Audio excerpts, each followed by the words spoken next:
Ինչու է Հայաստանում գրեթե ամեն ինչ կենտրոնացած Երևանում, իսկ մարզերում մարդիկ հաճախ չեն կարողանում աշխատանք գտնել։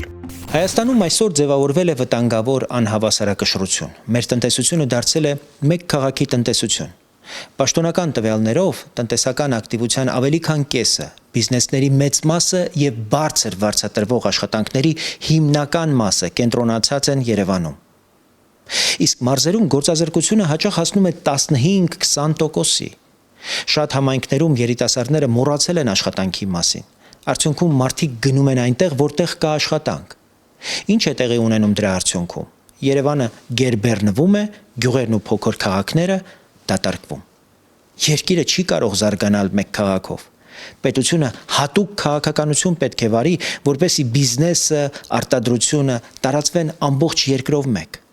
Հայաստանի իշխանությունը պետք է խրախուսի այն ընկերություններին, որոնք ստեղծվում են մայրաքաղաքից դուրս, տրամադրելով հարկային արտոնություններ, պետական աջակցություն եւ անհրաժեշտ ենթակառուցվածքներ, որքան Երևանից հեռու, այնքան ավելի մեծ թափով։ Երբ աշխատանքը գնա դեպի մարզեր, մարդիկ այլևս ստիպված չեն լինի լքել իրենց գյուղն ու քաղաքը։ Կզարգանա տեղական տնտեսությունը, կաշխուժանան համայնքները եւ Հայաստանը կդադարի լինել մեկ քաղաքի երկիր։ Մեր սկզբունքն է նախ մարդու կյանքը, հետո պետության, որովհետև բարեկեցիկ քաղաքացին է ստեղծում բարեկեցիկ պետություն։